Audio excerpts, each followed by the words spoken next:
Beberapa legenda terkenal tentang tempat atau kerajaan yang konon dibangun hanya dalam satu malam atau satu hari, seringkali karena janji gaib atau kesaktian tokoh legenda. Berikut beberapa kisah paling terkenal. 1. Candi Prambanan, Roro Jonggrang dan 1000 Candi dalam semalam. Alkisah, Roro Jonggrang adalah putri dari Raja Boko. Seorang kesatria sakti bernama Bandung Bondowoso jatuh cinta padanya. Namun Jonggrang tidak mau menikah, jadi ia memberi syarat mustahil. Buatkan aku 1000 candi dalam satu malam. Dengan bantuan pasukan jin, Bandung Bondowoso mulai membangun. Dalam sekejap, ratusan candi berdiri. Jonggrang panik karena sebentar lagi selesai. Ia pun menipu dengan menyalakan api dan menumbuk padi, agar ayam berkokok lebih awal, tanda fajar tiba. Jin-jin pun pergi karena mengira hari sudah pagi. Bandung Bondowoso marah dan mengutuk Jonggrang menjadi candi ke-1000, yaitu Candi Roro Jonggrang yang kini menjadi bagian dari kompleks Candi Prambanan. 2. Danau Toba, gunung yang tumbuh semalam, Sumatera Utara. Pada zaman dahulu, di wilayah Sumatera Utara, hidup seorang petani yang rajin bernama Toba. Meskipun lahan pertaniannya tidak besar, ia bekerja keras untuk mencukupi kebutuhannya. Suatu pagi yang cerah, Toba memancing di sungai dan berhasil menangkap seekor ikan berwarna emas kemerahan yang sangat cantik. Ajaibnya, ikan itu bisa berbicara dan memohon agar tidak dimakan. Sebagai gantinya, ia bersedia menemani Toba dalam kehidupannya. Ikan itu memohon agar tidak dimakan. Sebagai gantinya, si ikan bersedia menemani Toba di kehidupan sehari-harinya. Setelah Toba menyetujui dan menyentuhnya, tak lama kemudian ikan itu berubah menjadi seorang gadis jelita. Toba pun memberinya nama Putri. Lama-kelamaan, mereka jatuh cinta dan akhirnya menikah. Putri hanya memberi satu syarat, Toba tidak boleh mengungkit bahwa dirinya adalah jelmaan ikan. Dari pernikahan itu, mereka dikaruniai seorang anak laki-laki yang diberi nama Samosir. Suatu hari, Samosir dipaksa oleh ibunya untuk mengantarkan makan siang kepada ayahnya. Di tengah perjalanan, Samosir merasa sangat lapar dan ia pun memutuskan berhenti sejenak untuk memakan bekal yang dibawanya. Toba yang sudah lelah bekerja dari pagi dan merasa sangat lapar pun akhirnya membuka bekal yang dibawa Samosir. Betapa terkejut dan marahnya Toba saat melihat makan siangnya tinggal makanan sisa dan sedikit saja. Samosir pun menjelaskan bahwa di perjalanan ke ladang, ia merasa sangat lapar sehingga memutuskan untuk memakan bekal ayahnya tersebut. Toba yang lapar dan tidak bisa menahan emosinya akhirnya marah kepada Samosir dan berkata, "Dasar kau anak ikan." Samosir yang mendengarkan perkataan Toba pun sangat terkejut dengan perkataan ayahnya itu.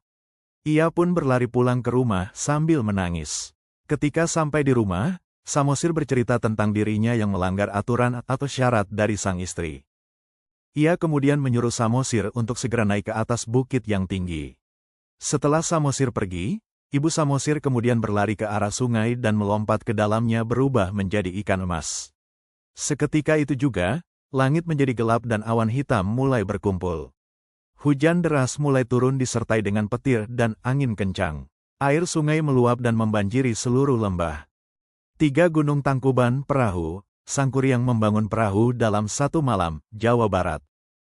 Pada zaman dahulu, tersebutlah kisah seorang putri raja di Jawa Barat bernama Dayang Sumbi. Dia mempunyai seorang anak laki-laki yang diberi nama Sangkuriang. Anak tersebut sangat gemar berburu. Dia berburu dengan ditemani oleh Tumang, anjing kesayangan istana. Sangkuriang tidak tahu bahwa anjing itu adalah titisan dewa dan juga bapaknya. Suatu hari Dayang Sumbi menginginkan hati rusa. Tumang dan Sangkuriang berburu di hutan. Mereka sudah lama berburu akan tetapi tidak menemukan rusa. Buruang tidak mau mengecewakan ibunya. Sangkuriang membunuh anjing Tumang, diambil hatinya diserahkan ke ibunya. Ketika kembali ibu Sangkuriang bertanya pada Sangkuriang, "Di mana Tumang?" Sangkuriang menceritakan kejadian itu pada ibunya. Bukan main marahnya Dayang Sumbi begitu mendengar cerita itu. Tanpa sengaja dia memukul kepala Sangkuriang dengan sendok nasi yang dipegangnya. Sangkuriang terluka, dia diusir ibunya dari rumah. Sangkuriang pergi mengembara. Setelah kejadian itu, Dayang Sumbi sangat menyesali dirinya. Dia selalu berdoa dan sangat tekun bertapa. Pada suatu ketika, para dewa memberinya sebuah hadiah. Dia akan selamanya muda dan memiliki kecantikan abadi. Setelah bertahun-tahun mengembara, Sangkuriang akhirnya berniat untuk kembali ke tanah airnya. Sesampainya di sana, kerajaan itu sudah berubah total. Di sana dijumpainya seorang gadis jelita, yang tak lain adalah Dayang Sumbi. Terpesona oleh kecantikan wanita tersebut maka, Sang Kuryang melamarnya. Oleh karena pemuda itu sangat tampan, Dayang Sumbi pun sangat terpesona padanya. Pada suatu hari Sang Kuryang minta pamit untuk berburu. Dia minta tolong Dayang Sumbi untuk merapikan ikat kepalanya. Alangkah terkejutnya Dayang Sumbi ketika melihat bekas luka di kepala calon suaminya. Luka itu persis seperti luka anaknya yang telah pergi merantau. Setelah lama diperhatikannya, ternyata wajah pemuda itu sangat mirip dengan wajah anaknya. Dia menjadi sangat ketakutan, maka kemudian dia mencari upaya untuk menggagalkan lamaran Sang Kuryang. Dia mengajukan 2 buah syarat. Pertama, dia meminta pemuda itu untuk membendung Sungai Citarum. Yang kedua, dia minta Sang Kuryang untuk membuat sebuah sampan besar untuk menyeberang sungai itu. Malam itu Sang Kuryang melakukan tapa. Dengan kesaktiannya dia mengerahkan makhluk-makhluk gaib untuk membantu menyelesaikan pekerjaan itu. Dayang Sumbi pun diam-diam mengintip pekerjaan tersebut. Begitu pekerjaan itu hampir selesai, Dayang Sumbi memerintahkan pasukannya untuk menggelar kain sutera merah di sebelah timur kota. Ketika menyaksikan warna memerah di timur kota, Sang Kuryang mengira hari sudah selesai. Dia pun menghentikan pekerjaannya. Dia sangat marah oleh karena itu berarti dia tidak dapat memenuhi syarat yang diminta Dayang Sumbi. Dia pun kemudian menendang perahu besar yang dibuatnya. Perahu itu melayang dan jatuh, menjadi sebuah gunung di bagian utara kota Bandung sekarang, yang bernama Tangkuban Perahu. 4. Kota Kadiri, Daha, kerajaan dari tanah yang naik dalam sehari, Jawa Timur. Kerajaan Kediri, Panjalu, dan Jenggala adalah 2 kerajaan pecahan dari kerajaan Kahuripan yang diperintah oleh Raja Airlangga. Sebelum mangkat, Airlangga membagi kerajaannya menjadi 2 untuk menghindari perang saudara di antara 2 putranya. Kerajaan Kediri mencapai puncak kejayaannya di bawah pemerintahan Raja Jayabaya, yang dikenal karena kepemimpinannya yang bijak dan perluasan wilayah kekuasaan. Kerajaan ini dikenal sebagai kerajaan agraris dan maritim yang makmur, dengan perdagangan dan pertanian yang maju pesat. Raden Jayabaya, Raja bijak dari Kediri, pernah memohon pada dewa agar diberikan tempat memerintah yang subur. Dalam satu malam, tanah di sekitar Sungai Berantas naik membentuk dataran luas, lalu terbentuklah kerajaan Daha, Kediri. Konon, di pagi hari seluruh wilayah itu sudah penuh dengan sawah, istana, dan benteng, karya para makhluk gaib penjaga bumi. 5. Candi Ceto dan Candi Suku, Jawa Tengah. Dikisahkan pada akhir masa Majapahit, Raja Brawijaya kelima naik ke puncak Lawu untuk bertapa. Ia tahu, kerajaannya akan runtuh, dan ia tak ingin berperang melawan anaknya sendiri. Di malam terakhirnya, sang raja memohon pada para dewa, "Berilah aku tempat suci untuk meninggalkan dunia fana." Langit bergetar, petir menyambar lereng gunung. Batu-batu besar terangkat sendiri, tersusun rapi menjadi tangga dan altar. Dalam satu malam, Candi Ceto pun berdiri. Ketika fajar menyingsing, raja itu menghilang. Orang-orang percaya, ia moksa, lenyap bersama tubuh dan jiwanya, menjadi penjaga Gunung Lawu untuk selamanya.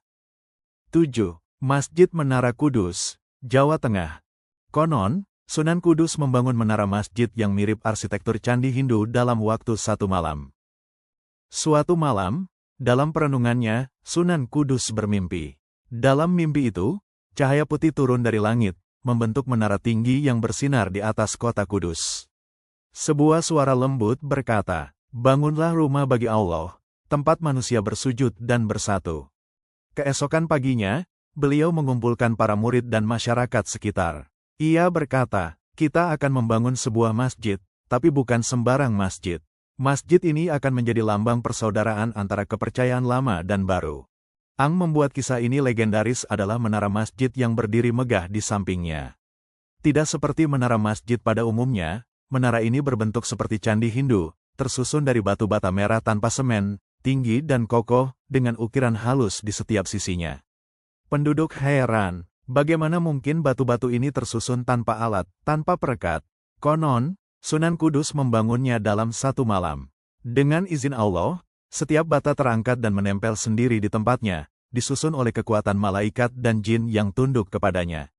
Malam itu, Masyarakat Kudus melihat cahaya keemasan memancar dari arah langit timur, tempat menara itu berdiri.